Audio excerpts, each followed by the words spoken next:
பார்வதிக்கு எதிராக யாராவது நீங்கள் ஒன்று ஏதாவது செஞ்சிட்டீங்கன்னா அடுத்தது நீங்கள் காலிங்க. ஏன்னா அதுக்கப்புறம் பின்னாடி போயிட்டு பார்வதி உங்களை பற்றி என்னென்ன அவங்களால பேச முடியுமோ மொத்தமாக பேசி பேசி தள்ளுவாங்க.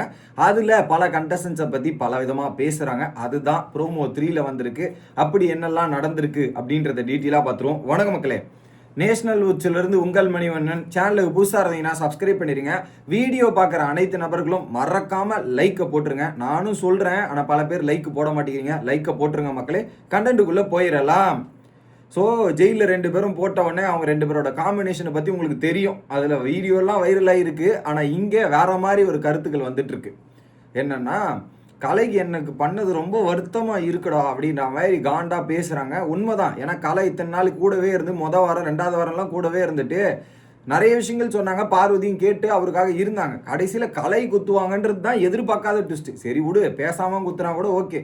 கூடவே இத்தனை நாள் பழகிட்டு பேசிகிட்டு இருக்கோம், கொடுக்கும்போது வலிக்கத்தான் செய்யும். வேற என்ன பண்ணுறது? இந்த கேமை பொறுத்தவரை அந்த மாதிரி பல தருணங்கள் நடக்கும். அதெல்லாம் நம்ம எப்படி கடந்து வரணுன்றது தான் கேமு இது. உடனே கமருதீன், எதிரியை கூட மன்னிக்கலாம், மன்னிப்பு இருக்கு. ஆனால் இந்த துரோகிக்கு மன்னிப்பே கிடையாது. ஆமாம், துரோகி அவனெல்லாம் மன்னிக்கூடாது. ஸோ ரிவெஞ்ச் பண்ணிட்டாங்க. இப்போ பார்வதியோட நம்பர் 1 வாண்டட் லிஸ்ட்டில் யாருன்னா சுபிக்ஷா இல்லை கலை. இவங்க 2 பேரில் யாராவது ஒருத்தர் தான் நம்பர் 1 இருப்பாங்க. அது தெரிஞ்சிச்சு. துரோகி தான் அவன், துரோகி, அவனுக்குலாம் மன்னிப்பே கூட கூடாது அப்படின்ற மாதிரி டிஸ்கஸ் பண்ணிருக்காங்க. தலைவன் கமருதீன் வேற ஒரு பக்கம் இதெல்லாம் ஒரு பக்கம் பண்ணிருக்காரு. ஓகே, அடுத்து ஸோ ஒரு பக்கம் பார்வதியோட எதிரியாக இப்போ கலையரசன் மாறி இருக்கார். இன்னொரு பக்கம் கமருதீனுக்கும் மாறி ஆயிடுச்சு. அடுத்து தர்பூஸ் மாதிரி போட்டு சாப்பிடணும், பீஸ் பீஸாக சாப்பிடணும். அந்த வாட்டர் மேலான தர்பூஸை பீஸ் போட்டு சாப்பிடணும். அது என்ன, அவர் பீஸ் போட்டு சாப்பிட்றதுக்கு உடனே நிஜமாவே தர்பூசணி பழமா? ஆளு என்னையா சொல்கிற அப்படின்ற மாதிரி தான் இருக்குது. So Kamaruddin must control is words. இல்லைனா இந்த வாரம் கண்டிப்பாக சம்பவம் இருக்குன்னு நினைக்கிறேன். ஏன்னா எல்லையை மீறி எல்லாரும் போய் கொண்டு இருப்பதற்கு ஏதாவது ஒரு சம்பவம் வீக்கெண்டில் பண்ணியே ஆகணும். இல்லைனா ஹோஸ்டோட நேம் ஆல்ரெடி டேமேஜ் ஆகுது. இன்னும் heavy damage, double the times ஆகிறதுக்கான வாய்ப்புகள் இருக்குது.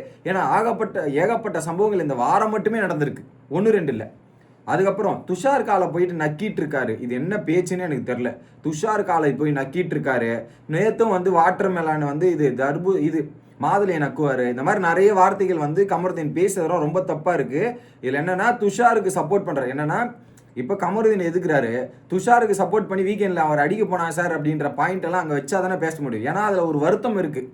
யாருக்குன்னா திவாகருக்கு. ஃபஸ்ட்டு திவாகரை தள்ளி விட்டது போனோம், அந்த வாரமே திவாகரை தள்ளி விட்டுருக்காரு கமருதீன். அதுக்கே ஒரு நியாயம் கிடைக்கல.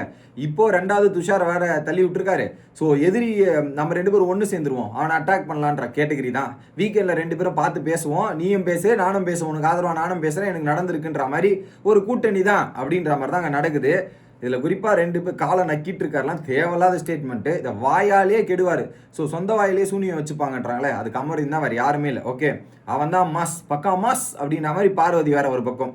அடுத்து விக்ரம் ஒன்றும் பண்ணாம பாரு, நெகட்டிவிட்டி மட்டும்தான், கிரியேட்டிவிட்டியாக வேணும் உங்களுக்கு அப்படின்றது. எக்ஸாக்ட்லி, ஐ மீன் பார்வதி மேக்ஸிமம் இந்த ப்ரோமோஸில் வராங்க, இதெல்லாம் வராங்க.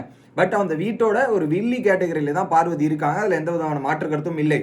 பட் அவர் சொல்கிற பாயிண்ட் நெகட்டிவிட்டியாக மட்டும்தான் நீங்கள் வெளியே தெரியுறீங்க, ஏதாவது ஒரு கிரியேட்டிவிட்டி பண்ணுங்கன்னு சொன்னாங்களே, அது நியாயமாக தான் பட்டுச்சு என்னை பொறுத்தவரையும். ஒரு கரெக்டான ஸ்டேட்மெண்ட். அதை பார்வதி பிடிச்சிட்டாங்கன்னா அந்த நெகட்டிவிட்டியிலேருந்து கிரியேட்டிவிட்டி பண்ணி ஒரு இம்ப்ரெஸ் பண்ணி மாற்றங்களை எடுத்துகிட்டு வரலாம். ஆனால் அவங்க என்ன நினைக்கிறான், அவன் ஒன்று சொல்கிறான் பார்த்தியா, அவன் ஒன்று பேசுகிறான் பார்த்தியா, எனக்கு எதிராக சொல்கிறான் பார்த்தியா, அவன் நல்லவனா அப்படின்ற மாதிரி யோசிக்கிறாங்களே தவிர்த்து அவர் ஏன் இந்த ஸ்டேட்மெண்ட்டை சொன்னார், அதுக்கும் எதுக்கும் நமக்கு என்ன சம்மந்தம் அப்படின்ற மாதிரி யோசிச்சா நல்லா இருக்கும் பார்வதிக்கு.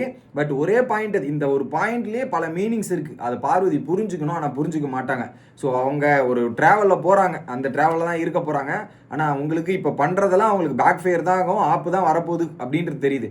ஒயில்ட் கார்டு வர வரையும் இப்படி தான் இருப்பாங்க. ஒயில்டு கார்டு வந்தவொடனே வெளி இன்ஃபர்மேஷன்லாம் தெரிஞ்சதுக்கப்புறம் பார்வதி அப்படியே கம்ப்ளீட்டாக ஷிஃப்ட் ஆகி அப்படியே மோல்ட் ஆகிறதுக்கான சான்சஸ் ஆர் தேர். அதை நீங்கள் நல்லாவே பார்க்கலான்னு நினைக்கிறேன். ஏன்னா வெளி இன்ஃபர்மேஷன் தெரியாத வரையும் தான் இப்படி பேசுவாங்க.